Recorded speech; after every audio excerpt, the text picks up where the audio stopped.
Nous vous en parlions déjà depuis de nombreuses semaines. Nous y sommes, la convention des ministères ACER.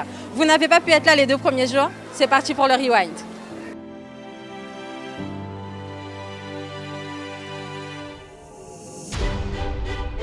Vendredi soir, et vous avez lancé une invitation, ils ont tenu toutes leurs promesses. Les porteurs de réveil, après une entrée spectaculaire, nous ont offert un concert totalement exceptionnel qui a été l'occasion pour eux de mettre en évidence leurs nouveaux talents ainsi que de nous faire découvrir leur répertoire totalement inédit.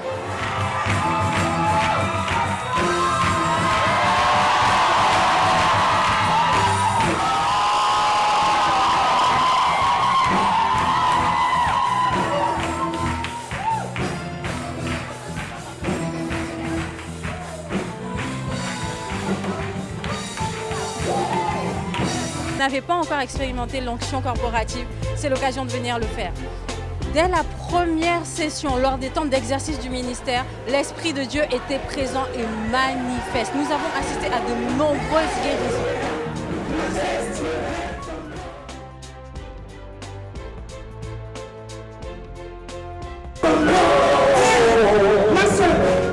Ça fait combien de temps que c'était? C'est quelle oreille qui était sourde?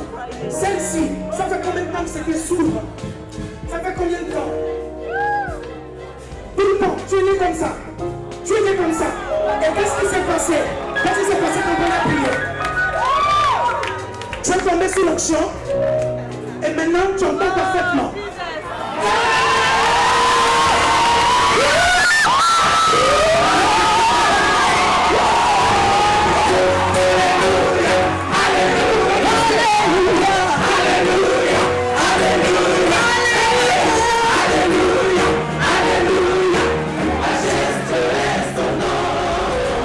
Vous avez manqué ces 2 premiers jours. Vous êtes en train de regarder ces vidéos. Il n'existe pas de hasard. Dieu a quelque chose à vous dire. Venez nous rejoindre. Vous pouvez encore le faire à l'Espace Royer dans le 12e arrondissement. C'est le temps d'accélérer dans votre destinée. Je vous invite tous à nous rejoindre. C'est génial. Il y a du monde. Il y aura des chants, de la danse, de tout. Ça va être génial. Venez tous, ça va être glorieux.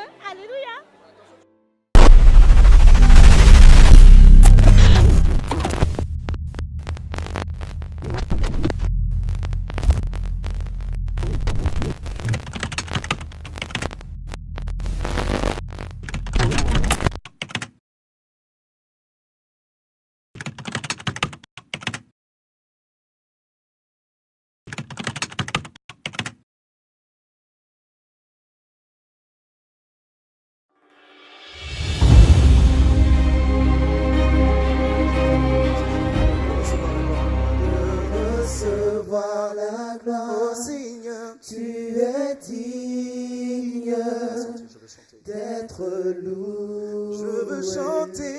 Je veux chanter tes louanges, oh Jésus. Je veux louer ton saint nom. Je veux chanter tes louanges, oh Jésus. Je veux louer ton saint nom. Ton saint nom. Je veux chanter tes louanges, oh Jésus. Je veux louer ton saint nom. Je veux chanter tes louanges, oh Jésus. Je veux louer ton saint. Tu es digne. Chante avec nous. De recevoir la gloire. Tu es digne d'être loué. Tu es digne de recevoir la gloire. Tu es digne d'être loué. C'est pourquoi je veux chanter, tes louanges, oh Jésus. Je veux louer ton saint nom. Je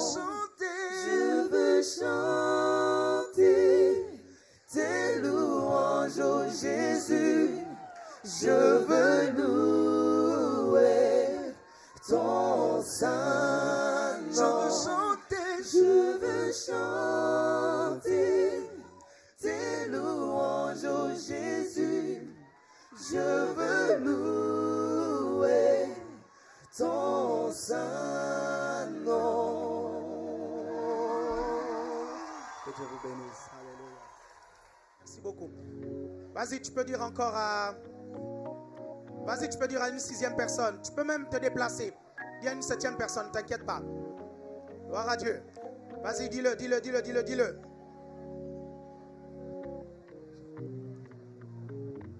Notre Dieu est merveilleux.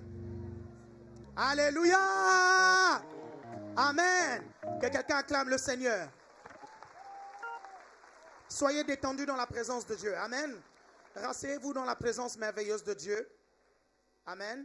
Dis à ton voisin, nous allons suivre un message du dimanche matin. Amen. Nous allons suivre un message du dimanche matin. Eh bien, vous êtes nombreux ce matin. Gloire au Seigneur. Amen. Amen. Quelqu'un disait ACER, c'est quoi? Azé Matissa, niveau, comment vous dites ça? Oza, oh. Refaites-moi le truc là encore. Ozo.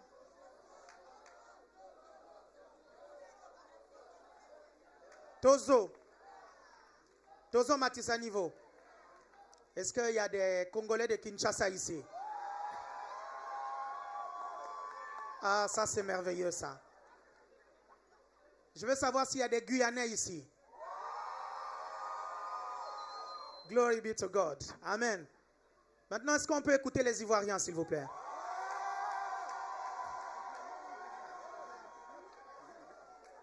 J'aimerais écouter les Portugais, s'il vous plaît, les Portugais. Ah, ils sont là, les Portugais. Gloire au Seigneur. Amen. Les Portugais, vous êtes là? Faites encore du bruit là, les Portugais. Ah, ça c'est merveilleux. Amen. Oh, gloire à Dieu. Amen. Alléluia. Est-ce qu'il y a des Gabonais ici?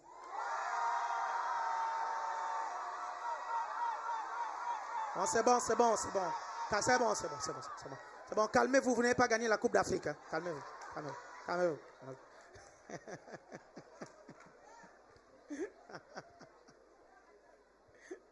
on est là. On a l'intention de coloniser la France, on va venir.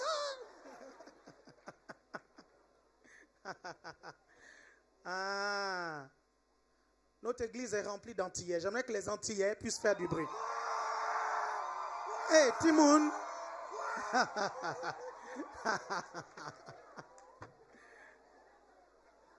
Est-ce que vous savez qu'on a des Togolais ici? J'aimerais que les Togolais et les Béninois puissent faire du bruit maintenant. Je crois que vous ne m'avez pas compris. J'ai gofi ta gbele ta golo do ta gba. Et des gofi ta golo. Et de faire du bruit. C'est ça que j'ai dit. Hein? Jimmy, tu es où? Oh, j'aime trop cette langue. Eux, ils parlent avec les gueux partout. Ils mettent les gueux partout. La prière. Ça, c'est trop fort. Vous savez qu'on a des Camerounais ici. On a des Camerounais. Vous vous rendez compte?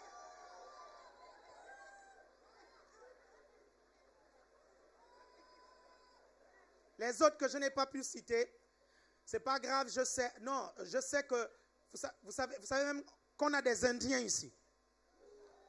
Les Indiens, allez-y, faites du bruit là. Peu importe, hein, Indiens de Guadeloupe, de Martinique, Indiens d'Inde, Indiens des États-Unis, là cette fois-ci on prend tout. J'ai déjà dit les Guyanais. Ah, vous savez, un pays que j'aime beaucoup, qui m'a majestueusement accueilli, dans lequel j'ai fait plusieurs croisades, le Burundi.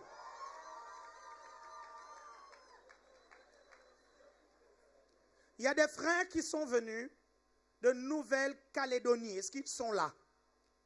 Nouvelle-Calédonie. Je vous ai dit hier que j'allais vous présenter. Vous êtes où là? Levez la main bien. Vous êtes venus hier me voir. Vous reveniez de Nouvelle-Calédonie. Ok, bah ils seront là dans l'après-midi. Est-ce qu'il y a des gens qui sont de Nouvelle-Calédonie ici? Faites du bruit. Personne, la Nouvelle-Calédonie. De la Polynésie. Mayotte. Yumni, tu veux dire que tu n'es pas là?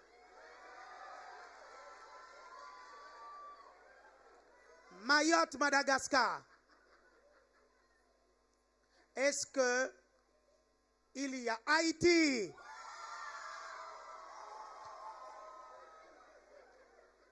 Bon Dieu, ils sont nombreux ici. Ricardo, tu es de quelle nationalité? Tu es portugais, tu as crié tout à l'heure. Ah, vous avez crié tout à l'heure. On est béni par des Portugais ici. Amen. Je veux savoir maintenant s'il y a ce pays qui a gagné la Coupe du Monde en 98 et qui va gagner la prochaine Coupe du Monde. Est-ce qu'il y a des Français ici? Ouais!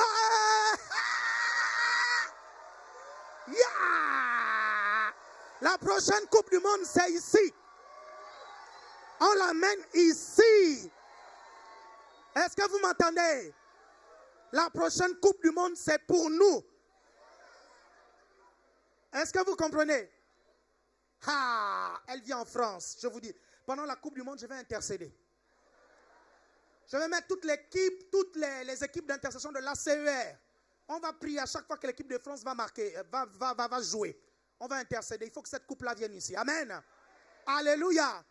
Gloire au Seigneur. Je suis fier d'être français. Gloire à Dieu. Amen. Gloire à Dieu. Il y a quelqu'un qui dit, oh, il est plus gabonais. Je le fais avec l'accent du PE Betty. Oh, il n'est plus gabonais. Toutes les autres nationalités, les autres origines que je n'ai pas citées, faites du bruit maintenant. Oh, mais vous êtes nombreux. Là-bas, c'est quoi? Brésil. Espagne, faites du bruit. Oh! On a l'Espagne. Qui peut citer une autre nationalité? Quoi ça? Centrafrique. Sénégal. On a le Maroc aussi, n'est-ce pas? Non. L'oreille d'où? Algérie. Tunisie. Hein? Mali. Rwanda. Mali. Gloire à Dieu. Amen. Mais on a déjà cité Sénégal, on a cité Congo-Brazza.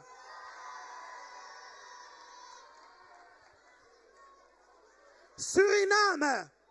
Mais c'est la Guyane, tout ça. Bon, c'est bon, je n'ai pas l'intention de citer les 250 pays de la planète. Hein?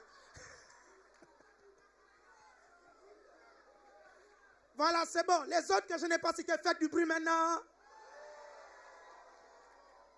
Dis à ton voisin, bienvenue dans la maison de Dieu. Amen.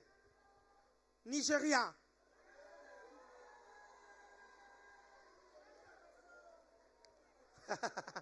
Ok, je vais commencer. Je vais prêcher je vais essayer de prêcher pendant 45 minutes parce qu'on a un programme très chargé et on a une deuxième session tout à l'heure. Je vais faire un message qui est vraiment important et j'ai écrit un livre dessus. Est-ce que j'ai un exemplaire du livre Renoncement à soi, s'il vous plaît? Amenez-moi un exemplaire. J'ai écrit un livre dessus. Ça va, Mike? Ah bien, ok. Ah, t'es content, t'as ta petite minette à côté. Hein?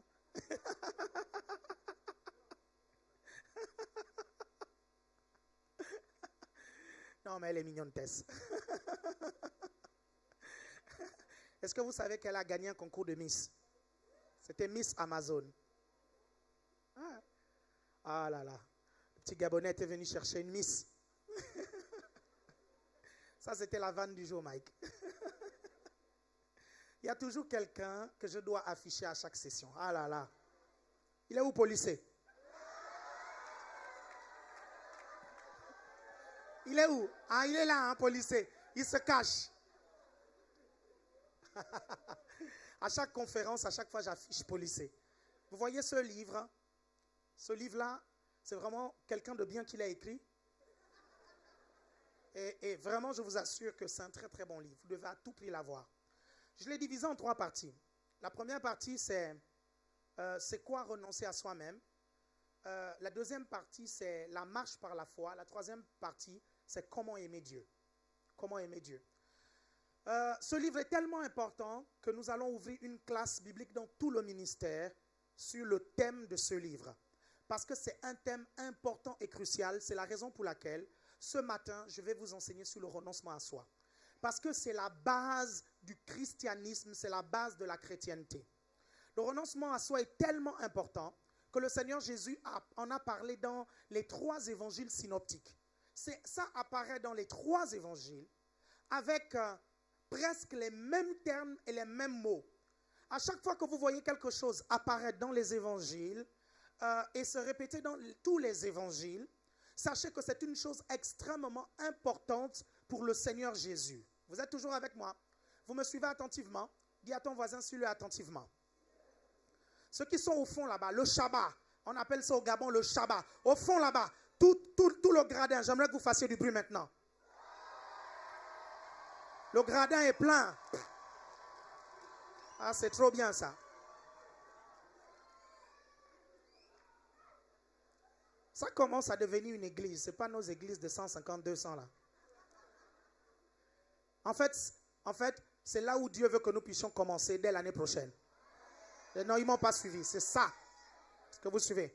C'est là où il veut que nous puissions commencer dès l'année prochaine. Et c'est pour ça que nous avons fait cette conférence. Pour que vos yeux voient. Amen. Et quand vous allez voir ça, la matière tout autour va travailler en faveur de ce que vous avez vu. Ah, est-ce que vous comprenez ça? J'aime trop le Seigneur. Le Seigneur dit que les choses invisibles sont éternelles et les choses visibles sont temporaires, c'est-à-dire sujets à changement. Est-ce que vous suivez? Tout ce qu'il y a dans le monde physique est sujet au changement. Quelle que soit la situation par laquelle tu passes, elle est sujet au changement. Même si la chose semble être tellement enracinée, sache que c'est sujet au changement. Vous savez, les sièges sur lesquels vous êtes assis semblent être fixés. Ce bâtiment semble être fixé, comme la majorité de vos problèmes et de vos difficultés. Ça semble être fixé. Mais les scientifiques disent qu'en vérité, à l'intérieur, cette matière vibre en fait. Elle bouge en fait. Est-ce que vous comprenez? Et si elle bouge, si elle vibre, c'est parce qu'elle est prête pour le changement. Si elle vibre, c'est parce qu'elle est prête pour que vous puissiez libérer une parole, une énergie qui va amener le changement. C'est pour ça que la Bible dit que tout ce qui est physique est amené à changer. Parce que ce qui est physique est fait des éléments atomiques et les éléments atomiques émettent des vibrations. Ça bouge et c'est prêt à changer. Est-ce que vous me comprenez? Est-ce que vous arrivez à comprendre pourquoi votre problème là c'est un mirage?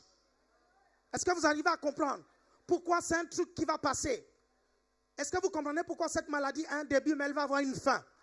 Est-ce que vous comprenez pourquoi ce problème d'argent a un début mais il aura une fin? Est-ce que vous me suivez? Vous me suivez attentivement? Soyez encouragés. Dis à ton voisin, sois encouragés. Je me sens comme Superman. Alléluia. Le renoncement à soi est tellement important que Jésus en a parlé dans les 3 évangiles synoptiques.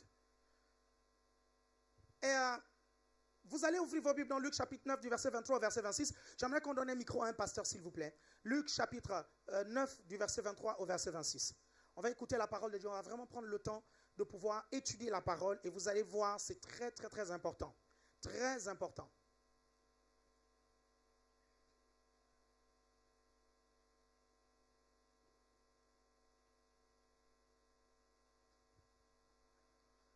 Luc chapitre 9 du verset 23 au verset 26. C'est qui a le micro? Pasteur Augustin? Ok. On y va. Luc chapitre 9, du verset 23 au verset 26. Vous avez noté? Ok, pasteur, vas-y. Puis il dit à tous, si quelqu'un veut venir après moi, qu'il renonce à lui-même, qu'il se charge chaque jour de sa croix et qu'il me suive. Car celui qui voudra sauver sa vie la perdra, mais celui qui la perdra à cause de moi la sauvera. Et que servirait-il à un homme de gagner tout le monde s'il se détruisait ou se perdrait lui-même? Il y a une version qui dit si perd son âme. Continue. Car quiconque aura honte de moi et de mes paroles, le Fils de l'homme aura honte de lui quand il viendra dans sa gloire et dans celle du Père et des saints anges. Cette parole, le dernier verset, est intimement lié au renoncement à soi. Parce que quand vous renoncez à vous-même pour pouvoir suivre Jésus, vous allez vous retrouver dans des situations où vous aurez honte de confesser Jésus. Et c'est à ce moment-là qu'il faudra le confesser. Parce que si vous avez honte de lui devant les hommes, il aura honte de vous aussi devant son Père dans le monde à venir. Vous êtes toujours avec moi? Est-ce que vous me suivez? Quelles sont les conditions pour pouvoir suivre Jésus? Quelles sont les conditions? On va voir que suivre Jésus, il y a un prix à payer, il y a des conditions. Mais nous allons voir que suivre Jésus a des bénéfices aussi. Dites bénéfices. Il y a des bénéfices. Le Seigneur ne va pas vous demander de porter votre croix, de le suivre et de vivre tout ce qu'il vous demande de vivre si derrière il n'y a pas une récompense ici sur la terre et au ciel. Pendant longtemps, nous avons prêché que les récompenses que nous aurons dans le fait de suivre Jésus seront seulement au ciel. C'est un mensonge diabolique. Est-ce que vous comprenez? C'est un gros mensonge que la religion nous a enseigné. En nous disant non, suis Jésus, vraiment fais la volonté de Dieu. Au ciel, tu auras une grande récompense. C'est une demi-vérité. Oui, au ciel, on aura une récompense, mais les récompenses vont commencer sur la terre. Et c'est écrit dans la Bible. Est-ce que vous comprenez ça? C'est clairement écrit dans la Bible. Et nous allons le voir. Mais il y a un prix à payer. Dites prix à payer. Je veux bien vous entendre dire prix à payer. Quelles sont les conditions pour suivre Jésus? Déjà, premièrement, pourquoi vous décidez de suivre Jésus? C'est important que vous sachiez pourquoi vous suivez Jésus. Quelles sont les raisons bibliques pour lesquelles vous suivez Jésus? Je ne vous parle pas de vos raisons individuelles. Je vous parle d'abord des raisons bibliques pour lesquelles l'être humain doit suivre Jésus. Chacun de nous, nous avons une raison spécifique. Certains ont suivi Jésus parce que Jésus les a délivrés de la cigarette. Certains ont suivi Jésus parce que Jésus les a protégés un jour alors qu'ils étaient dans un avion et qu'il y avait des turbulences et qu'ils ont cru que l'avion allait cracher. Est-ce que vous savez qu'il y a des gens, dès que l'avion commence à trembler, ils croient sérieusement que l'avion va cracher? Et quand vous voyez des pilotes et vous leur dites, mais pourquoi l'avion bouge comme ça? Ils te disent, c'est normal, c'est normal, c'est normal. L'avion bouge comme ça, on est à plusieurs milliers de mètres et tu dis que c'est normal. Non, ça, j'accepte ça sur la terre, mais pas en haut là-bas suspendu. Est-ce que vous comprenez? Quand tu me suspends en haut, s'il te plaît, ça ne bouge pas ce truc. Est-ce que vous comprenez? Et tu ne viens pas me dire, c'est normal. Est-ce que vous suivez? Pas normal là-bas en haut, ça doit bien se faire. Vous êtes toujours avec moi? Est-ce que vous me comprenez? Il y a un homme de Dieu qui s'est converti comme ça parce qu'il y avait des fortes turbulences dans l'avion. Il a dit, Seigneur, si cette turbulence s'arrête, je te sers. Vous comprenez? Les turbulences se sont arrêtées. Il est devenu un grand serviteur de Dieu. Il s'appelle, je pense, Kodja, quelque chose comme ça.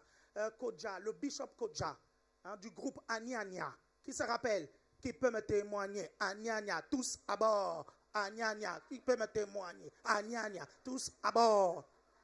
Voilà. C'est un grand bishop aujourd'hui en Côte d'Ivoire. Il a beaucoup d'églises. Il a beaucoup d'églises. Dieu sauve même les artistes. Dites amen 2 fois. La condition biblique pour suivre Jésus, c'est que l'homme est un pécheur. Et tant qu'il est pécheur, il est destiné à aller en enfer. Dieu ne veut pas que l'homme aille en enfer. Les hommes iront en enfer, pas à cause de ce qu'ils ont fait, mais à cause de ce qu'ils sont. Et retenez-le, ce n'est pas à cause de ce qu'ils ont fait, c'est à cause de ce qu'ils sont. Les hommes iront en enfer parce qu'ils sont pécheurs. C'est pour ça que pour aller au ciel, Dieu va faire renaître de nouveau les personnes pour recréer leur esprit. Pour que leur esprit passe d'état de pécheur à état de saint. Tu es chrétien, si tu es né de nouveau, tu es un saint, tu n'es plus un pécheur. Et c'est un blasphème de dire, Seigneur, me voici devant toi, je suis un pauvre pécheur. Ce n'est pas biblique. Nulle part dans la parole de Dieu, vous ne voyez l'apôtre Paul appeler les chrétiens des pécheurs. Il les appelle les saints. Je vous défie de m'amener le passage biblique. Il dit que vous êtes saints. Pourquoi? Parce que votre esprit a été recréé. La deuxième raison biblique pour laquelle vous devez suivre Jésus, c'est parce qu'il a les paroles de la vie. Parce qu'il a la bonne parole. Il a la parole qui peut te maintenir connecté à lui. Il a la parole qui peut te donner la vie en abondance. Rappelez-vous, sa divine puissance nous a donné tout ce qui contribue à la vie et à la piété. Amen. La troisième raison biblique pour laquelle vous devez suivre Jésus, c'est que vous voulez sa présence permanente parce que sa présence vous donne la joie et la paix intérieure. Soit dit en passant, si tu es chrétien et tu n'as pas la joie et la paix intérieure, il y a un problème dans ta relation avec Dieu. Ne cherche pas, si tu as une très bonne relation avec Dieu, tu auras constamment la paix intérieure. La Bible est claire, attache-toi à Dieu et tu auras la paix. C'est une promesse. Ça veut dire que si tu te détaches de lui, la paix va te quitter. Ne vous y trompez jamais.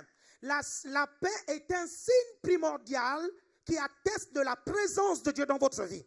Si vous n'avez plus de paix, c'est un problème. Est-ce que vous comprenez? Ça veut dire peut-être que vous avez coupé. Est-ce que vous comprenez votre communion avec Dieu? La paix est là pour vous garantir de la présence manifeste de Dieu dans votre vie. Vous êtes toujours avec moi? Un chrétien doit rester dans la paix, il doit vivre dans la paix. Est-ce que vous arrivez à me comprendre? C'est pour ça que j'ai du mal avec la dépression. J'ai du mal avec ça. Vous savez pourquoi? Parce que la présence de Dieu va me maintenir loin de tout ça. Comment tu peux être dans la dépression lorsque tu sais que le Dieu qui a créé l'univers est avec toi? Tu ne peux pas. Si vous arrivez à connaître Dieu personnellement, vous allez voir. Il y a certains qui vont dire que la dépression est une maladie qui peut être causée par des hormones. Mais le Dieu qui marche avec toi s'appelle Jéhovah Rapha. Est-ce que vous comprenez? L'Éternel, ton médecin. Si c'est une maladie, fais tout pour connaître le Seigneur comme étant Jéhovah Rapha, le Dieu qui te guérit. La dépression ne commence pas par hasard. La dépression commence toujours quand on accepte des mauvaises pensées. Ces mauvaises pensées viennent dérégler le système, votre système hormonal. Ça, il ne faut pas blaguer avec ça. C'est pour ça que vous ne devez pas blaguer avec des pensées négatives. Est-ce que vous me comprenez? Blaguez pas avec ça. Dis à ton voisin, ne blague pas avec ça. Moi, par exemple, j'ai accepté le Seigneur pour les 3 raisons. Et pour les 2 raisons. La 3e raison, je l'aime beaucoup. La présence de Dieu, la présence du Saint-Esprit, elle fait vraiment du bien. Je ne peux pas vivre des jours sans la présence de Dieu. C'est comme si je devenais drogué en fait. Vous suivez? Si à un moment donné, j'ai fait des prières flash, ce qui va se passer, c'est que j'aurai besoin de ma dose. J'aurai besoin de ma dose. Il me faut prier. Il me faut prier. Il me faut prier. Est-ce que vous suivez? Bien-aimés, vous n'avez pas besoin forcément de bloquer 1 heure d'affilée pour pouvoir prier. Vous devez pratiquer ce qu'on appelle des retraites spirituelles de 15 minutes tous les jours. Regardez, le matin, vous n'avez peut-être pas le temps de prier 1 heure, mais vous pouvez trouver 15 minutes le matin avant de partir au travail. Pendant la pause de midi, vous pouvez rajouter 15 minutes encore avant de recommencer le travail. À la fin du boulot, quand les autres s'en vont, tu peux rester encore 15 minutes pour prier un tout petit peu avant de partir. En entrant à la maison, avant de dormir, tu peux encore prier 15 minutes. En faisant cette petite retraite de 15 minutes, 15 minutes, 15 minutes, tu te rendras compte que tu as prié 1 heure dans la journée. Et ton esprit en demandera plus. Si tu arrives à faire 15, tu pourras faire 30. Si tu arrives à faire 30, tu pourras faire 1 heure. Si tu arrives à faire 1 heure, tu pourras faire 3 heures. Si tu arrives à faire 3 heures, tu pourras faire une demi-journée, tu pries. Si tu peux faire une demi-journée, tu feras une journée. Si tu fais une journée, tu pourras faire des retraites d'1 semaine, tu ne fais que prier. C'est possible. Dis à ton voisin, c'est possible. Vous êtes toujours avec moi? Un chrétien doit donc être à l'aise dans la présence de Dieu. Amen. En un mot, on accepte le Seigneur Jésus à cause du salut. La vie en abondance et la vie éternelle. Le salut là comporte quoi? Le salut là comporte la récréation de notre esprit, la nouvelle nature divine et la capacité d'opérer comme Dieu. Est-ce que vous comprenez? La capacité d'opérer sur la terre comme des fils de Dieu, comme Dieu lui-même. Est-ce que vous arrivez à me comprendre? Est-ce que vous arrivez à me comprendre? Vous êtes toujours avec moi? Faites du bruit si vous êtes avec moi. Vous acceptez Jésus à cause de ça. Et dans le salut, il y a la vie éternelle.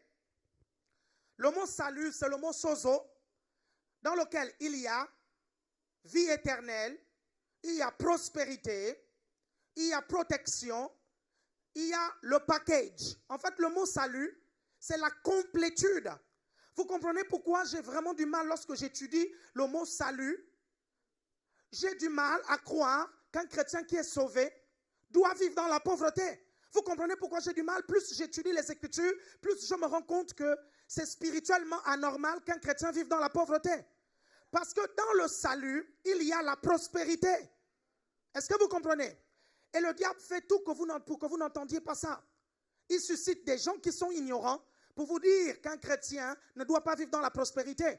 Et que dire qu'un chrétien doit aspirer à la prospérité, c'est un problème. Si un chrétien aspire au salut, si un chrétien aspire à la protection de Dieu, si un chrétien aspire à la présence de Dieu et que tout ça est dans le salut, pourquoi un chrétien ne devrait pas aspirer à la prospérité qui est aussi dans le salut? Vous êtes toujours avec moi? Vous êtes toujours avec moi? Si vous êtes avec moi, dites Amen 2 fois. Deuxièmement, c'est quoi renoncer à soi-même, concrètement? Concrètement, c'est quoi renoncer à soi-même? Le Seigneur Jésus dit que celui qui me suive, qu'il renonce à lui-même. Qu'il renonce à lui-même. Donc, les conditions pour suivre Jésus. Premièrement, renoncer à soi-même. Mais c'est quoi renoncer à soi-même? Si vous n'appliquez pas cette condition, vous n'êtes pas qualifié pour suivre Jésus. Si vous n'appliquez pas cette condition, vous ne suivez pas Jésus. Vous suivez quelque chose d'autre, mais pas Jésus. Jésus dit, si tu veux le suivre, tu dois renoncer à toi-même. Renoncer à toi-même, c'est quoi? C'est abandonner ta vie entre les mains de Dieu pour adopter les plans de Dieu. Désormais, ce ne sont plus tes plans, mais ce sont les plans de Dieu. Quand tu te convertis, si les désirs qu'il avait mis dans ton cœur coïncident avec ses désirs, gloire au Seigneur, c'est ta grâce. Mais si ça ne coïncide pas, renoncer à soi-même signifie abandonner ses projets pour adopter les projets de Jésus-Christ. Ça, c'est une condition sine qua non pour suivre Jésus. Si tu ne fais pas ça, tu suis quelqu'un d'autre, tu ne suis pas Jésus. Et j'ai un indice à te donner. Ils ne sont que deux dans l'univers. Soit Jésus, soit le diable. Si tu ne suis pas Jésus, tu suis l'autre. Vous êtes toujours avec moi? Est-ce que vous me suivez? Faites très attention à ça. Vous devez renoncer à vous-même. Pour pouvoir suivre Jésus, j'ai dû le faire. J'ai dû renoncer à mes projets.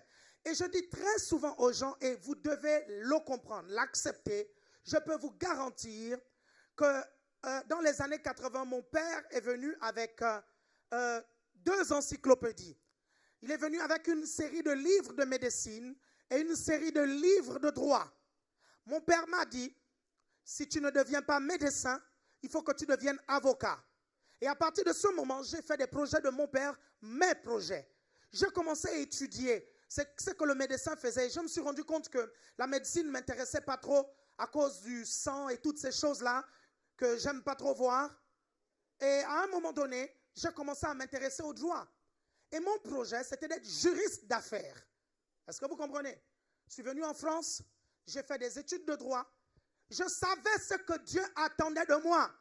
Je savais que Dieu voulait que je prêche l'évangile. De vous à moi, je n'étais pas prêt à abandonner mon métier pour suivre ce que le Seigneur voulait. Est-ce que vous me comprenez? Je voulais être avocat d'affaires, gagner beaucoup d'argent, entrer dans mon pays et faire des allers-retours entre l'Europe et le Gabon. Est-ce que vous comprenez? C'était ça mes projets. Je voulais servir Dieu tranquillement dans une église en tant qu'évangéliste. Et puis j'ai mon cabinet d'avocat et je gagne beaucoup d'argent. C'était ça mon plan. Je ne voulais pas être pasteur. Pourquoi? Parce que j'étais pleinement conscient que celui qui prêche l'évangile doit vivre de l'évangile. J'étais pleinement conscient que l'homme de Dieu doit vivre de ce qu'on verse dans la maison de Dieu, dans le temple. C'est-à-dire des dîmes et des offrandes que les gens donnent. Et je ne voulais pas ça, vous comprenez? Ayant grandi dans un quartier où j'ai appris à me débrouiller moi-même, je me suis dit non, je ne veux pas dépendre de ça. Je ne veux pas dépendre de ce que les gens vont donner. Je ne veux pas dépendre des dîmes et des offrandes des gens. Je veux moi-même. Je veux travailler. Je galère. Comment on appelle ça? Je suis. On dit comment? Je transpire. Merci beaucoup. Est-ce que vous voyez ça? Mon orgueil ne voulait pas faire ça. Et plus j'ai avancé, plus je me suis rendu compte qu'il fallait donc que je puisse abandonner mes projets personnels, pour pouvoir adopter les projets de Dieu. Notamment celui d'être pasteur. Et je ne voulais pas être pasteur. Parce que je connaissais. Vous savez, quand vous ne connaissez pas, vous voulez faire la chose. Je vois beaucoup de gens, en fait, qui veulent être des prophètes, qui veulent être des pasteurs. Je suis en train de me demander s'ils ont réalisé le prix à payer. Parce qu'on s'est rendu compte qu'en fait, on a eu des gens qui ont voulu faire la fonction pastorale et ils n'ont pas pu payer le prix. Et c'est comme ça que je me suis dit que je vais quand même consacrer près de 3-4 mois sur les difficultés du pasteur et le prix à payer du métier pastoral.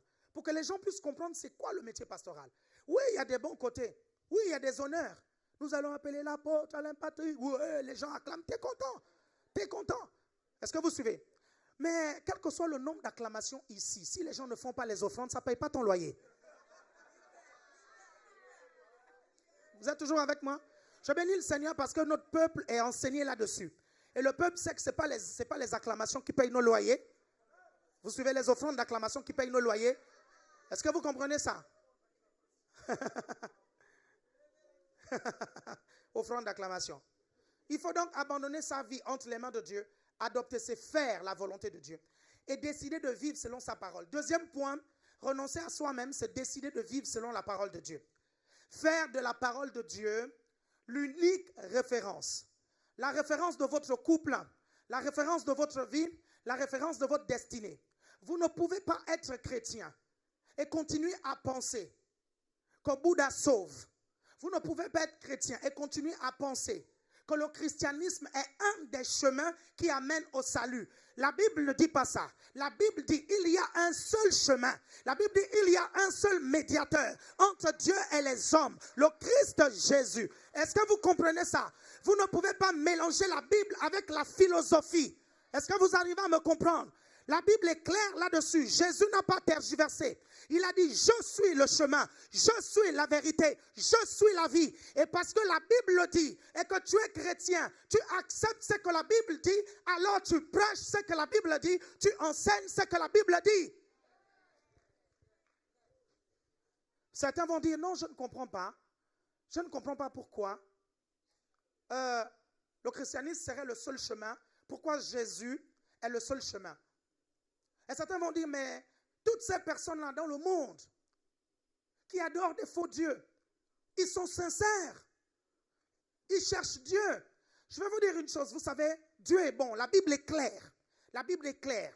Je me laisserai trouver par toi si tu me cherches de tout ton cœur. Toutes les personnes qui sont dans les autres religions, qui cherchent sincèrement le véritable Dieu, le Seigneur Jésus finit par se révéler à eux. Le Seigneur Jésus finit toujours par amener quelqu'un pour leur parler du salut. Est-ce que vous comprenez? La question c'est, est-ce qu'ils cherchent sincèrement? Ceux qui cherchent sincèrement, Dieu finit par se révéler à eux.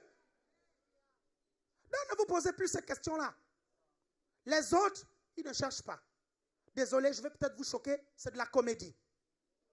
Oui, je suis sérieux, il y a de la comédie. Écoutez, s'il y a des comédiens dans les rangs des chrétiens, pourquoi ils ne devraient pas avoir ailleurs? Non, mais sérieux. Sérieux. On sait très bien qu'il y en a qui viennent à l'église pour chercher les filles. Parce qu'il y a des jolies filles à l'église. Non, mais nous le savons. Nous le savons, disons-nous la vérité. Et quand ils ont trouvé leur fille, ils disparaissent de l'église. Est-ce que vous comprenez? Ou quand ils ont trouvé leur garçon. Combien de personnes sont venues dans nos églises? Ils sont venus, ils ont trouvé leur garçon, ils ont trouvé leur fille. Et le prochain objectif, c'était maintenant de faire sortir de la personne de l'église. Combien? On en a eu plein. Disons-nous la vérité. C'est ça les objectifs. Est-ce que vous comprenez ça? Ils ont cherché. Et comme ils se rendent compte qu'à l'église, les gens ont faim, donc ils viennent, ils disent, ça va être facile là-bas. Ils arrivent à l'église, et les sœurs qui ont faim là, elles tombent sur le premier venu, elles sont là, elles le suivent. Vous suivez? Ou les frères qui ont faim.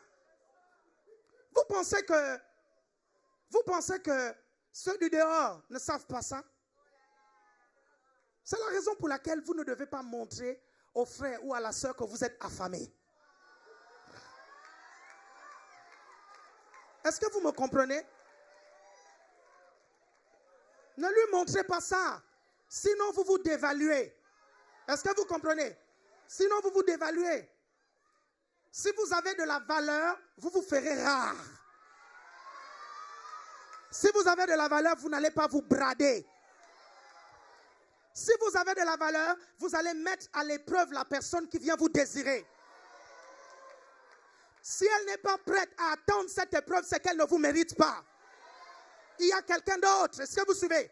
Il y a quelqu'un d'autre. N'agissez pas comme si vous étiez affamé, ça faisait des mois que vous n'avez pas mangé. Est-ce que vous arrivez à me suivre? C'est comme ça qu'on tombe dans les pièges. C'est exactement comme ça. C'est exactement comme ça. Dieu a le meilleur pour toi. Dis-le, Dieu a le meilleur pour toi.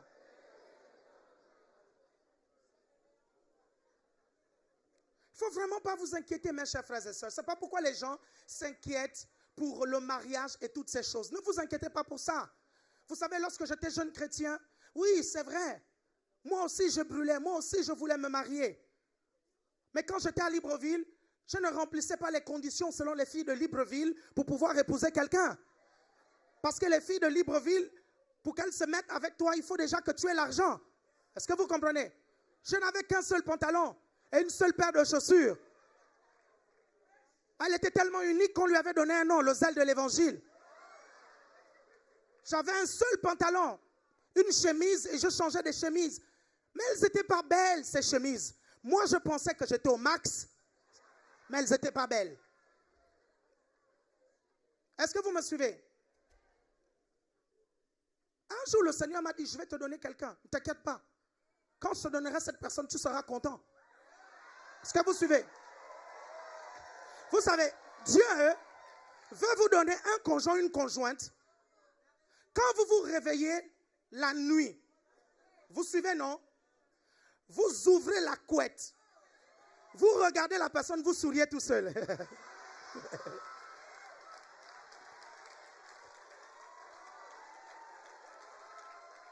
Les hommes, est-ce que vous avez remarqué que nos femmes, est-ce que vous avez déjà été surpris par nos femmes dans la nuit en train de nous observer pendant qu'on dort? Qui a déjà vécu ça? Moi, j'ai déjà vécu ça. Hein? Et vous remarquez, quand vous les surprenez, elles sourient, n'est-ce pas?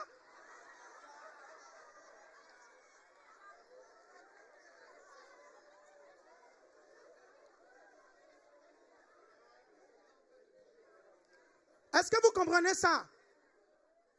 Prenez votre temps. Est-ce que vous me suivez? Dieu va vous récompenser. Dieu va vous récompenser. Dieu sait comment récompenser. Je vous assure. Et honnêtement, très souvent, j'ai envie de faire une offrande à toutes les filles qui m'ont refusé à Libreville. Parce qu'elles m'ont rendu un grand service. Est-ce que vous me suivez? Dieu a le meilleur pour toi. Dieu a le meilleur. Dieu a le meilleur.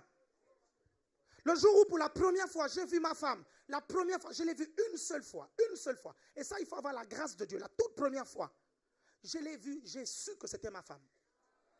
Je l'ai su, tout de suite. Je l'ai su. Et vous connaissez ces moments-là. Tout s'arrête et tout devient au ralenti. Vous suivez? Tout s'arrête, c'est vraiment comme ça. C'est vraiment comme ça. Elle est passée, tout s'est arrêté, je me suis retourné.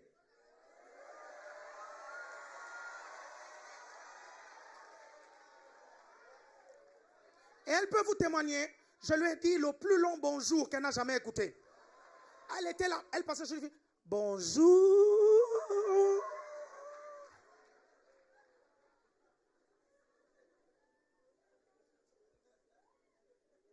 Quatre jours plus tard, je l'ai regardée, je lui ai dit, tu sais que tu seras ma femme. Elle a dit quoi? Moi? Ouais. Tu es si sûr que toi? J'ai dit, je suis aussi sûr que mon nom.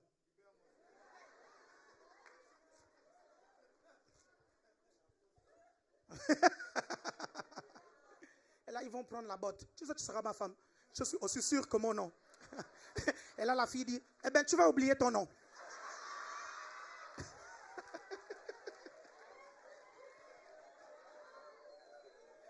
Alors, tu vas oublier ton nom. Moi, là, tu m'as bien regardé. Jamais.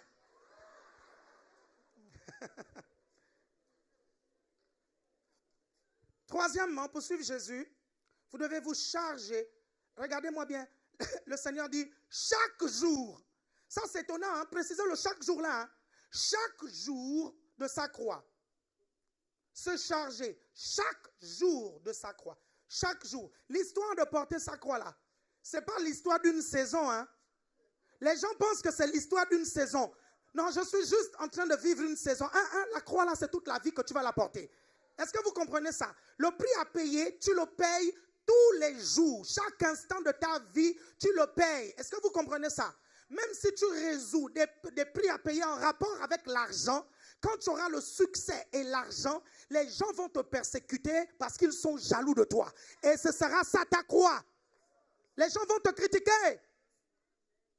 Quand tu galérais en tant que pasteur et tu souffrais, tu dormais dans les bureaux, tu dis que c'est ta croix. Mais quand tu vas commencer à rouler dans les Lamborghini, avoir un hélicoptère, ta croix, ce sera la critique des gens. Les gens vont commencer à inventer un tas d'histoires pour justifier le fait que tu vives, que tu roules dans une Lamborghini ou bien que tu roules en hélicoptère. Ils vont inventer un tas d'histoires. Ou quand Dieu va commencer à te bénir, les gens vont commencer à faire des plans avec ton propre argent. Hein. Tu as galéré pour cet argent, tu as sué. Ils ne savent pas comment tu as monté cette entreprise, comment tu as galéré. Ils ne connaissent pas tes échecs, ils ne connaissent pas les coups bas dont tu as été victime. Mais ils viennent faire des plans sur ton argent. Ils viennent faire des pronostics sur ton argent. Est-ce que vous comprenez? Vous me suivez? Et c'est quoi porter sa croix chaque jour? C'est prendre avec joie les persécutions à cause du Seigneur. Prendre avec joie, prendre avec joie. Bien-aimés, j'ai remarqué dans nos églises que nos chrétiens ne sont pas affermis et c'est un problème. Quand nos chrétiens rencontrent des difficultés, ils sont prêts à ne pas venir à l'église. Ils sont prêts à abandonner la foi parce qu'ils rencontrent des difficultés. Tu ne peux pas être chrétien, avoir donné ta vie à Jésus. Dès que tu rencontres des difficultés liées au fait que tu sois chrétien, tu abandonnes la foi. Je me pose des questions sur le Jésus que tu as décidé de suivre. Est-ce que vous me suivez? C'est pas possible. La Bible dit que vous aurez les persécutions. Il y a des personnes qui vont dire, quand j'étais chrétien, je vivais mieux. Quand j'étais chrétien, j'avais l'argent. Quand j'étais chrétien, je faisais ceci. Quand j'étais païen plutôt. Quand j'étais païen, je vivais mieux. Quand j'étais païen, j'avais ceci. Quand j'étais païen, j'avais de l'argent. Mais maintenant que je suis chrétien, je n'ai plus tout ça. La personne oublie la méthode qu'elle utilisait pour avoir l'argent. Vendeur de shit. La personne oublie la méthode qu'elle avait. Vous suivez, non? Elle allait d'homme en homme pour avoir l'argent. Elle trichait parfois pour avoir l'argent. Elle oublie cette méthode. Elle dit tout simplement que maintenant qu'elle est chrétienne, elle ne peut plus avoir l'argent. Oh mon cher, laisse-moi te dire, maintenant que tu es chrétien, pour avoir l'argent, il faut maintenant la foi. C'est plus la triche, c'est plus le vol, c'est plus la vente du shit. Est-ce que vous comprenez? Ce n'est plus les raccourcis. Maintenant, tu dois prendre le bon chemin. Et il faut que tu apprennes à le faire. C'est la raison pour laquelle, dans mon livre, j'ai dit que le renoncement à soi implique le fait d'adopter le système de Dieu, c'est-à-dire la marche par la foi. Et quand tu décides de marcher par la foi, il y a une période où tu souffres. Pourquoi? Parce que ta foi est petite et faible. Pendant que ta foi est petite et faible, il y aura des résultats de temps en temps. Mais la volonté de Dieu n'est pas que ta foi reste petite et faible. La volonté de Dieu est que ta foi grandisse pour que tu sois dans l'abondance, la prospérité et que toutes ces bonnes choses que le Seigneur a promises te soient données. Est-ce que vous comprenez? Mais vous devez payer ce prix-là. Porter sa croix, c'est aussi travailler sa foi. Payer le prix de travailler sa foi quand elle est petite et faible. Tout le monde commence comme ça. La Bible nous dit qu'il nous a donné la mesure de foi.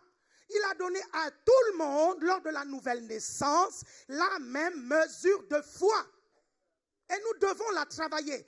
Et ce moment-là est souvent dur. Mais si vous payez le prix maintenant, d'ici 3 ans, vous aurez des résultats. Acceptez tout simplement de porter votre croix. Dites amen 2 fois. Vous êtes toujours avec moi? Le système de Dieu. Sinon, vous n'allez pas y arriver. Est-ce que vous comprenez? Sinon, vous n'allez pas y arriver. Regardez, vous allez prendre l'histoire du jeune homme riche. Vous allez voir ce que le Seigneur lui dit. Le jeune homme riche. C'est dans Marc, je pense, chapitre 10, verset 30. Marc, chapitre 10, dès le verset 30. Si les pasteurs ont, qu'ils lisent. On dirait une autre voix, n'est-ce pas? Marc, allez, on y va. Lis à partir du jeune homme riche, du jeune homme riche, rapidement. Allez-y. À partir du moment où il y a le jeune homme riche, je crois que ce n'est pas le verset 30, c'est un peu plus haut. Un jeune homme, 7, ok, rapidement, pasteur, 7. Marc 17. Marc 17, c'est ça? Marc 10, 17. Ok, Marc 10, 17, vas-y. Comme Jésus se mettait en chemin, un homme accourut et se jetant à genoux devant lui. Bon maître, lui demanda-t-il, que dois-je faire pour hériter la vie éternelle? Jésus lui dit, pourquoi m'appelles-tu bon?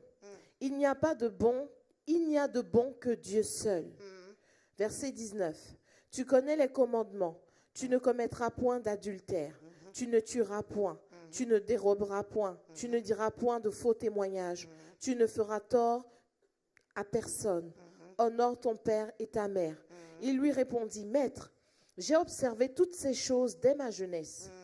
Verset 21. Jésus l'ayant regardé l'aima et lui dit, il te manque une chose. Va, vends tout ce que tu as, donne-le aux pauvres, et tu auras un trésor dans le ciel. Puis, viens et suis-moi. Verset 22. Mais affligé de cette parole, cet homme s'en alla tout triste, car il avait de grands biens. Car il avait des grands biens. Ok, arrête-toi là, la suite vous connaissez. Jésus dit qu'il est vraiment difficile pour quelqu'un qui a beaucoup de biens d'entrer dans le royaume de Dieu. Pas dans le royaume des cieux, dans le royaume de Dieu. Le royaume de Dieu, c'est la sphère où Dieu opère. Au milieu de nous, il y a le royaume de Dieu. Le royaume des cieux, c'est là où Dieu habite. Est-ce que vous comprenez ça? Le royaume de Dieu, c'est l'opération, les opérations spirituelles, les principes spirituels.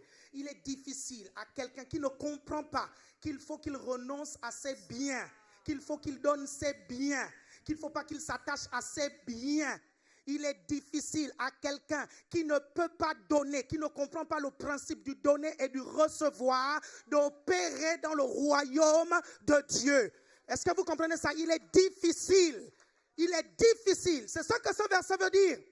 Si tu ne sais pas donner, si tu ne sais pas le faire, ce sera difficile parce qu'il y a beaucoup de principes dans le royaume de Dieu qui sont liés au fait de donner et de recevoir. Il ne s'agit pas tout simplement de respecter les commandements. Il y a un principe important aussi, celui de donner et de recevoir. Est-ce que vous comprenez? Si tu ne sais pas donner ton temps, tu ne pourras pas donner du temps pour Dieu. Si tu ne sais pas donner de ton attention, tu ne pourras pas t'occuper des brebis. Si tu ne sais pas donner, tu ne pourras même pas exercer l'hospitalité sans laquelle certains ont vu des anges. Beaucoup de choses qu'on fait dans le royaume de Dieu parce qu'on sait donner. Ceux qui réussissent dans le royaume, c'est ceux qui savent donner. Et là, nous sommes en train de parler de quoi encore même? On parle du don de soi. Ceux qui réussissent dans le royaume, c'est ceux qui savent faire le don de soi, pas les égoïstes. Est-ce que vous arrivez à me comprendre? Et là, Jésus va dire quelque chose au jeune homme. Il dira au jeune homme, va, vends tout ce que tu as. Va donner ça aux pauvres. Donne. Pourquoi Jésus dit ça? Et je dis souvent, je vous explique que je fais des recherches là-dessus rapidement. Jésus n'était pas pauvre. Jésus était le fils aîné de Joseph. Son père adoptif, c'était Joseph. Et Joseph avait des terrains. Si vous doutez, vous allez faire des recherches. Joseph avait des terrains. Donc, quand Joseph va mourir, Jésus, le Seigneur, va hériter des terrains de Joseph. Joseph était un entrepreneur. Charpentier signifie architecte, dessinateur, faiseur de plans. Vous comprenez? Quelqu'un qui faisait tout. C'est pas comme nous là. Hein. Il vient juste, il pose la charpente. Le charpentier de l'époque dessinait la maison et il dirigeait même tous les travaux de la maison. Joseph était riche. Donc quand il est mort, et je vous ai déjà expliqué que Joseph, c'est l'histoire d'un vieux qui épouse une jeune fille. Vous allez faire des recherches, vous allez voir. Quand il est mort, il a légué ses biens à Jésus. Donc en fait, le Seigneur Jésus avait des terrains. Pour commencer son ministère, il a appliqué ce qu'il a dit à ce jeune homme-là. Vous comprenez? Laissez ce qu'il a eu par héritage. Il l'a donné aux pauvres pour pouvoir entrer dans le système de Dieu, le système de la foi et se construire une nouvelle richesse basée sur la foi et non basée sur le système économique de cette terre. Parce que Dieu ne veut pas que votre foi soit fondée sur le système économique de cette terre. Il veut que ce soit fondé sur le système économique du ciel. C'est pour ça que vous devez opérer dans la foi. Pourquoi il veut ça? Ce n'est pas parce qu'il veut vous carotter. Est-ce que vous comprenez? C'est tout simplement parce qu'il veut que vos biens soient à l'abri des crises de ce monde et de cette terre. Parce qu'en fait, quand vous avez des biens par la foi, ces biens sont connectés avec vos trésors au ciel. Et au ciel, il n'y a pas de crise économique. Au ciel, il n'y a pas la rouille. Au ciel, il n'y a pas de vers qui peuvent dévorer ça. Quand vous avez obtenu des choses par la foi, la crise économique ne vous fait pas peur. Parce que vous savez que ce que vous avez obtenu ne dépend pas du système économique de ce monde, des principes de ce monde, mais dépend des principes de Dieu, la foi. Vous arrivez à me suivre? Faites comme ceci. Dieu veut le meilleur pour nous. Il veut le meilleur. Quand on est d'adopter le système de la marche par la foi, c'est parce qu'il veut nous donner mieux, il veut nous protéger. Amen. Il veut sécuriser son royaume. Et pour ça, il faut que le royaume soit connecté aux choses du royaume. Vous êtes toujours avec moi? Est-ce que vous me suivez attentivement? Ok, on va continuer rapidement. Je n'ai plus beaucoup de temps, mais on va continuer, on va accélérer. Se charger chaque jour de sa croix. Donc, c'est prendre avec joie les persécutions. C'est être persécuté par ses parents à cause du Seigneur. Le Seigneur va dire, dans Matthieu chapitre 10, le verset 37, « Celui qui aime son père ou sa mère plus que moi n'est pas digne de moi. Et celui qui aime son fils ou sa fille plus que moi n'est pas digne de moi. » Pour suivre Jésus, vous devez aimer Jésus plus que votre père, aimer Jésus plus que votre mère, aimer Jésus plus que votre frère, aimer Jésus plus que vos enfants. Jésus ne veut pas être le numéro 2 de votre vie. Il veut être le number 1. Et c'est une sécurité. Parce que quand vous arrivez à un endroit, vous cherchez celui qui a la tête. Vous comprenez? Et si le diable cherche à atteindre votre vie parce que Jésus est le numéro 1, il va rencontrer Jésus. C'est pour ça que Jésus veut être le numéro 1. Si la maladie veut atteindre votre vie, s'il est le numéro 1, la maladie va rencontrer Jésus. Si la pauvreté veut atteindre votre vie et que Jésus est le numéro 1, la pauvreté va rencontrer Jésus. Encore une fois de plus, c'est pour votre sécurité. Et retenez une chose, Dieu est un Dieu jaloux. Dieu tuera dans votre vie et exterminera dans votre vie tout ce qui lui fait concurrence. Blaguez pas avec ça. Si vous ne voulez pas que ceux qui prennent la première place de Dieu dans votre cœur meurent, enlevez déjà. Vous êtes toujours avec moi? Faites attention à ça. Parce que la Bible dit que Dieu est un Dieu jaloux. Amen. Charger sa croix, c'est être persécuté par ses amis et le monde à cause de Christ. Cela fait partie de notre vie, c'est normal. Ok? Se porter sa croix, c'est quoi? C'est tuer sa chair. Vous savez, la croix là, pourquoi vous la portez? Jésus a porté la croix parce qu'on devait crucifier sa chair à la croix. Et quand il vous dit que si vous voulez le suivre, vous devez porter votre croix comme lui, il a porté sa croix. Mes chers frères et sœurs, le but final, c'est que votre chair soit crucifiée. Que tu le veuilles ou pas, que tu fouilles ou pas, cette chair, elle sera crucifiée. Je vous assure, elle va finir sur la croix. Est-ce que vous me suivez? Tout ce que vous vivez, c'est pour crucifier la chair. C'est pour tuer le moi. Porter sa croix, c'est tuer le moi. Vous savez, il y a une souffrance qui n'est pas biblique, mais il y a une souffrance qui est biblique. La souffrance du moi qui est agressé. La souffrance du moi qui est tué, de la chair qui est tuée, de votre fierté qui est tuée. Quand on vous piétine, quand on vous marche dessus, et vous avez l'impression qu'on a enlevé votre fierté, il faut un peu que votre fierté meure. Il faut que votre chair soit crucifiée. Est-ce que vous comprenez ça? Ne quittez pas l'église parce que vous avez eu des problèmes avec les gens. Dieu veut crucifier ta chair dans l'église. Est-ce que tu comprends ça? Et si tu vas dans une autre église, Dieu va susciter 2 fois plus de personnes pour crucifier. Parce que cette chair, il faut qu'on la crucifie. Une chair, elle est faite pour être crucifiée. Il faut qu'on la crucifie. Pour que Christ règne, il faut qu'on la crucifie. Vous êtes toujours avec moi? Pourquoi? Pour que ce ne soit plus vous qui viviez, mais ce soit Christ qui vit en vous. Galates 2:20. Amen. Alléluia. Pour suivre Jésus, c'est important de développer une intimité avec le Saint-Esprit. 4e condition. Vous n'avez pas d'intimité avec le Saint-Esprit, vous n'allez pas pouvoir suivre Jésus, vous serez complètement perdu. Beaucoup de chrétiens sont perdus, ils ne se rendent pas compte que c'est dangereux pour un chrétien d'être dans la confusion. La confusion est démoniaque, satanique et luciférienne. C'est pas normal. La Bible dit que nous avons le Saint-Esprit, l'Esprit de vérité qui nous conduira dans toute la vérité. La Bible ajoute, lorsque tu prendras le mauvais chemin, tu entendras une voix derrière toi qui te dira, stop, voici le chemin à prendre. Tu es chrétien, Tu as le Saint-Esprit. Comment tu te retrouves dans la confusion? Il y a des chrétiens qui se retrouvent dans la confusion. Pas parce que le Saint-Esprit ne les a pas dirigés, mais parce qu'ils ont désobéi au Saint-Esprit qui les a dirigés. Ils se retrouvent dans la confusion totale. Et ils sont là, ils crient, Seigneur, pourquoi je suis dans cette confusion? Pourquoi moi?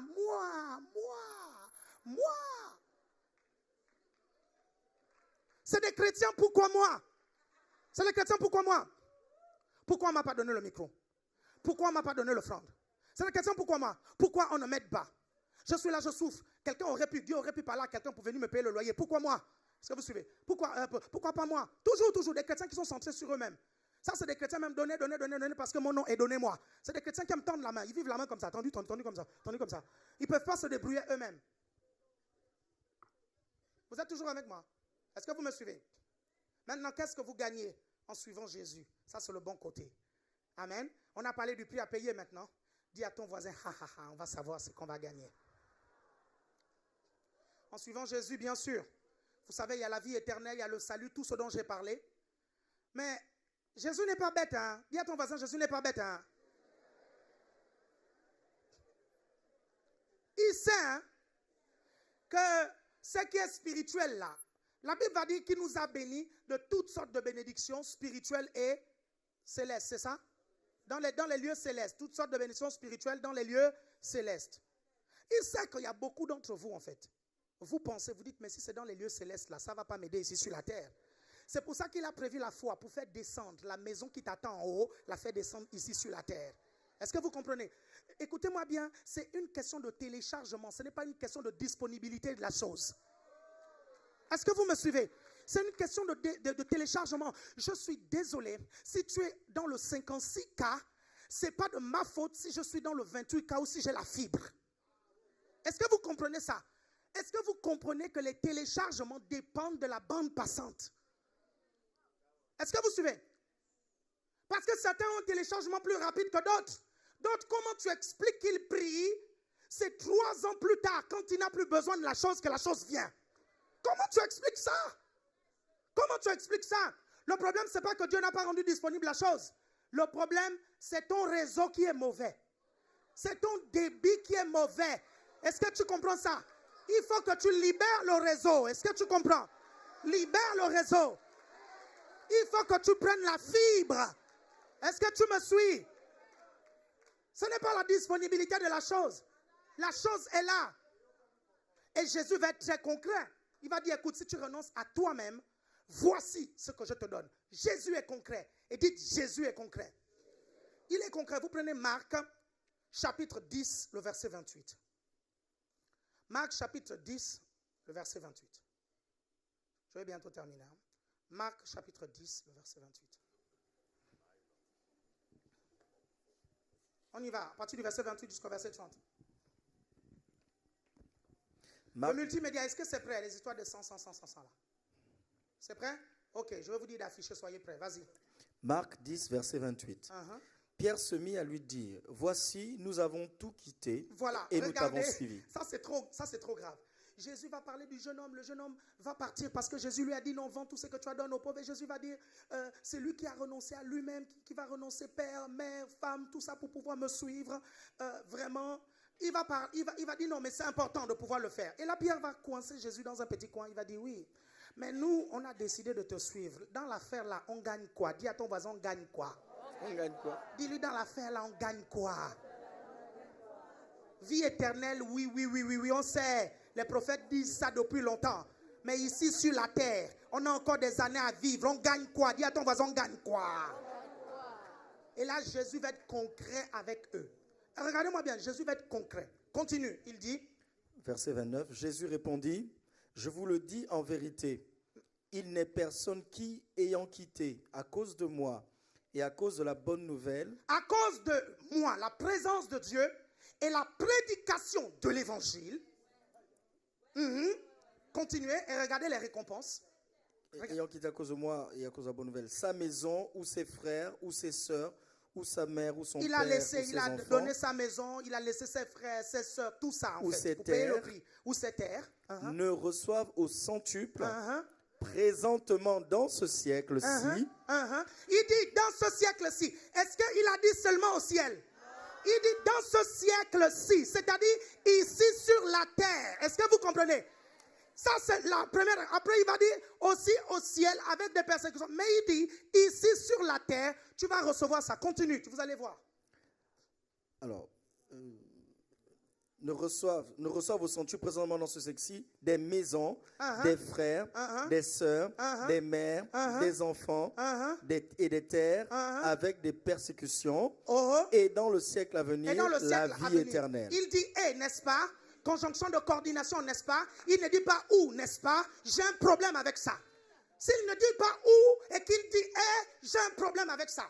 Ça veut dire qu'obtenir ces choses-là sur la terre, c'est connecté avec le fait de les obtenir au ciel. Si c'est connecté avec les obtenir au ciel, ça veut peut-être dire que quand tu les as ici sur la terre, c'est le signe qu'au ciel, tu en auras beaucoup. Conjonction de coordination. Lisez ça, c'est du français. Sinon, il aurait dit où? C'est là où je vous dis, vous savez, les gens qui me critiquent, qui disent qu'ils prêchent le message de la prospérité, je ne sais pas comment ils lisent la Bible. Lisez la Bible avec un dictionnaire. Allez revoir vos règles de grammaire. Est-ce que vous comprenez? Conjonction de coordination, les deux sont collés. Collés. Il n'y a pas l'un ou l'autre. Il n'y a pas l'un sans l'autre. Quand on dit monsieur et madame à la banque, ça veut dire que pour retirer l'argent dans le compte, il faut les deux. Si on dit monsieur ou madame, ça veut dire que l'un ou l'autre peut retirer l'argent. Si la Bible dit que tu as les trésors ici et au ciel, ça veut dire qu'avoir au ciel conditionne avoir sur la terre conditionne avoir au ciel. Blaguez pas avec ça, hein? Vous risquez d'avoir des surprises. Parce que ce que vous allez avoir sur la terre va augmenter votre potentiel pour avoir les trésors en haut. Regardez maintenant ce que vous gagnez. Ceux qui ont suivi Jésus, affiche-moi ça. Regardez, je fais un petit calcul. Il dit, celui qui renonce à Jésus, il a, celui qui renonce, il a 100 frères, 100 mères, 100 sœurs, 100 pères, 100 enfants. Voilà l'église d'un pasteur qui a renoncé à soi-même. Au minimum 500 membres. Au minimum 500 membres. Au minimum 500 membres. Et tu as le droit légal parce que tu as renoncé à toi-même. De dire je réclame de façon légale 100 pères, 100 frères, 100 sœurs, 100 de façon légale. Est-ce que vous comprenez ça? Regardez maintenant le patrimoine du chrétien qui a renoncé à soi-même. Est-ce que vous avez les autres 100? Est-ce que vous avez les autres 100? Est-ce que vous avez les autres? Vous n'avez pas les autres. Les autres 100, parce qu'il n'y avait pas que les frères, les mères, les sœurs. Il y avait, vous n'avez pas. Est-ce que vous avez ou pas? Faites-moi signe. Vous avez, ok, affichez-moi. Vous avez 100 maisons et 100 terrains. C'est écrit dans votre Bible, c'est écrit. Il dit au centuple, il dit 100 maisons. Ah, je prophétise que tu es un promoteur immobilier au nom de Jésus. Les terrains, tu vas les avoir à gogo parce que tu as renoncé à Jésus. Les maisons, tu vas les avoir à gogo parce que tu as renoncé à Jésus. Est-ce que vous comprenez ça? Est-ce que vous m'entendez? Vous renoncez à Jésus, vous aurez tout ça au centuple. Est-ce que vous comprenez ça? Il y a certains qui vont me dire oui, mais rassurez-vous, il y a des choses intéressantes qui arrivent encore. Certains qui vont dire oui, mais les disciples ont renoncé. Est-ce qu'on les a vus avoir tout ça? Lisez bien la Bible, lisez bien, lisez bien, lisez bien. Un jour, un homme appelé Barnabas qui avait des terrains, il est venu, il a vendu les terrains, il a déposé l'argent des terrains là au pied de qui? Au pied des apôtres. La Bible dit qu'il avait des terrains. Tu ne connais pas le nombre. Peut-être qu'il avait 100, il avait 120, il avait 500, il avait 200. Peut-être qu'il avait 12 fois 100 terrains. Est-ce que tu sais ça? Il a déposé au pied de qui? Au pied des apôtres. Ce sont les apôtres qui ont décidé de distribuer ça pour lutter contre la pauvreté dans l'église. Et c'est pour ça que quand je reçois, vous suivez, je donne pour lutter contre la pauvreté dans l'église. Est-ce que vous comprenez ça? Vous me suivez attentivement. Dis à ton voisin, tu es qualifié pour avoir 100 maisons. Tu es qualifié pour avoir 100 terrains. Je vais vous dire une dernière chose, une avant-dernière chose. Une chose très intéressante, vous allez remarquer, juste pour que vous remarquiez, dans Luc chapitre 18, dès le verset 18, la Bible va nous dire, clairement, la Bible va dire, Luc 18, 18 à 30, la Bible dit, personne ne va quitter père, mère, enfant, maison et terrain. Et il va recevoir au centuple. Vous suivez ça, c'est Marc qui dit au centuple plutôt. Ok? Luc ne dit pas au centuple. Luc ne dit pas au centuple. Marc dit au centuple. Et quand Marc dit au centuple, dans la liste de Marc, il ne rajoute pas femme. Marc ne dit pas au centuple. Vous suivez? Mais quand Luc ajoute femme, il ne dit pas au centuple. Il dit, tu auras bien plus. Ça veut dire quoi? Ça veut dire que si ta femme, ton conjoint, te quitte à cause de l'évangile, tu auras une meilleure femme et un meilleur conjoint. Il ne dit pas que tu auras 100. Il dit tu auras un meilleur. Est-ce que vous comprenez ça?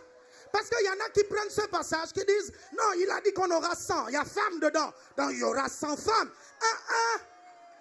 Vous lisez bien votre Bible. Il ne cite pas 100 dans Luc. Il dit tu auras bien plus. Est-ce que vous êtes toujours avec moi?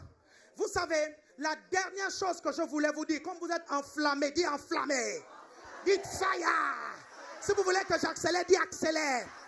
Si vous voulez que je déchire, tout dit déchire.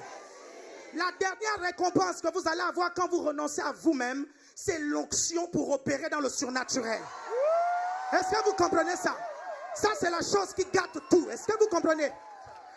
Et vous allez avoir le type d'onction qui résidait dans la vie d'Élisée. Est-ce que vous comprenez ça? Vous allez avoir l'onction de la prospérité. Comme Élisée a payé les dettes, a fait en sorte que les dettes de la veuve soient payées, il vous donnera une onction qui payera vos dettes et qui payera les dettes des personnes pour qui vous prierez. Comme Élisée a ressuscité les morts, vous aussi vous allez ressusciter les morts. Est-ce que vous m'entendez? Comme Élisée avait une parole puissante, ceux qui ont renoncé à eux-mêmes, ils méritent l'onction d'Élisée. Est-ce que vous m'entendez? Mes chers frères et sœurs, la raison pour laquelle personne n'a pu hériter de l'onction d'Élisée, c'est parce qu'il n'y avait que des vivants, vous comprenez, qui ont hérité de cette onction-là. Des personnes bien vivantes qui n'ont pas renoncé à elles-mêmes, comme Géasi et comme l'autre. Est-ce que vous suivez? Et Élisée est mort. Quand il est mort, il était impossible que l'onction qui était donnée pour Israël reste comme ça sans un successeur. Et quand l'onction était dans le tombeau, est-ce que vous comprenez d'Élisée? Les ossements étaient là, ils remuaient. L'onction appelait, l'onction disait, j'ai besoin d'un successeur. J'ai besoin d'un successeur. Les anges disaient, mais ce type d'onction, on ne l'a que quand on meurt en soi-même. Qui va mourir pour avoir cette onction? Et là, vous savez quoi? 1 an plus tard, on amène un jeune homme, vous suivez, qu'on allait enterrer. Un jeune homme qui est mort. Il ne pouvait plus accomplir ses projets. Il ne pouvait plus réaliser sa vie. Et là, le ciel dit carrément, voici celui qui est qualifié pour avoir l'onction d'Élisée. Et vous savez quoi? Quand ses amis l'amènent, les commentateurs disent que ce jeune homme était un jeune homme. Et c'était ses amis qui l'amenaient. Quand ils vont l'amener, vous savez, Dieu va susciter, est-ce que vous comprenez, les ennemis d'Israël, les Moabites, pour faire une embuscade à l'oraison, au truc funèbre. Est-ce que vous comprenez, au cortège funèbre?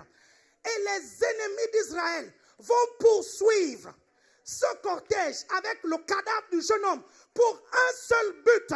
Les anges vont faire en sorte que les ennemis d'Israël poursuivent ce monsieur-là, juste pour qu'en fouillant, il se retrouve devant le tombeau d'Élisée et qu'il balance le corps de ce jeune garçon qui était mort et donc qualifié à recevoir cette onction, qui gisait, qui attendait pendant 1 an. Est-ce que vous me suivez? Les ennemis qui sont autour de vous, c'est Dieu qui les a suscités.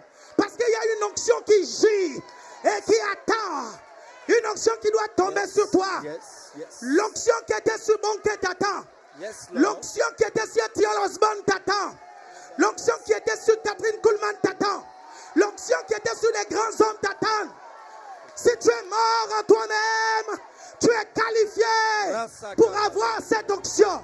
Si tu es mort en toi-même, reçois l'onction d'Élisée. Reçois l'onction d'Élisée. Reçois l'onction d'Élisée. Élève ta voix et prie, élève ta voix et prie, élève ta voix et prie, élève ta voix et prie.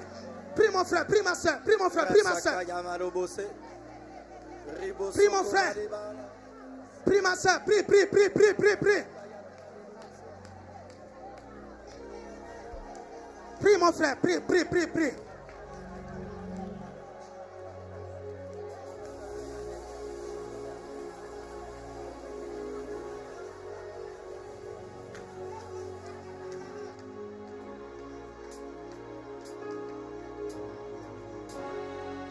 Il y a des onctions pour les recevoir, il faut que tu meurs en toi-même. Si tu ne meurs pas dans tes projets, si tu ne meurs pas en toi-même, tu ne peux pas recevoir cette onction. Comment Dieu peut te donner une onction de prospérité si tu n'es pas mort dans ton égoïsme? Comment Dieu peut te donner une onction de guérison si tu n'es pas mort dans ta méchanceté? Il faut que tu meurs en toi-même. Le renoncement à soi te qualifie à l'onction. Le renoncement à soi te qualifie aux maisons, au terrain. Alors reçois-les au nom de Jésus. Alors reçois-les au nom de Jésus. Ce n'est pas qu'une maison que tu auras. Tu auras des maisons. Tu auras des terrains. Tu auras au nom de Jésus. Vous allez dire après moi, Seigneur, merci pour l'onction d'Élysée qui vient sur moi pour briser le joug de la pauvreté, pour briser le joug de la maladie. Je déclare au nom de Jésus que partout où je passe, les morts reviennent à la vie parce que j'ai l'onction d'Élysée sur moi, le Saint-Esprit qui a accompagné Élysée, le prophète, est avec moi. J'ai l'onction prophétique. Je le déclare au nom de Jésus. J'accomplis des exploits avec Dieu. Je déclare que mes ennemis n'auront pas raison de moi. Je déclare la victoire, la victoire, la victoire, la victoire, la victoire. Yes, yes, yes, yes, yes, yes, yes, yes.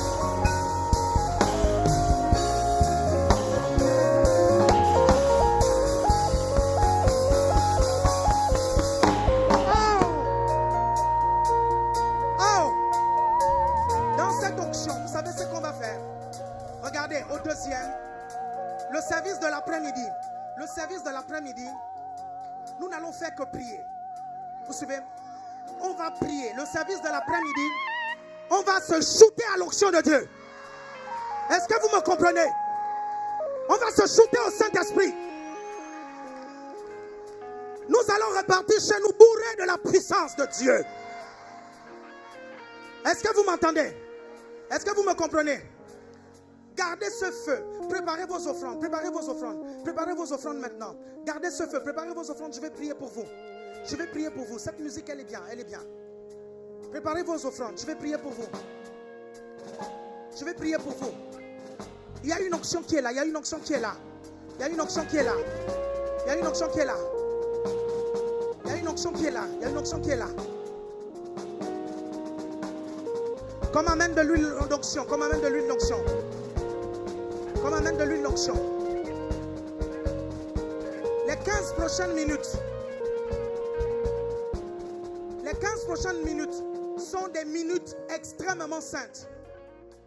Nous allons pratiquer le principe du donner et du recevoir. Pour activer les principes.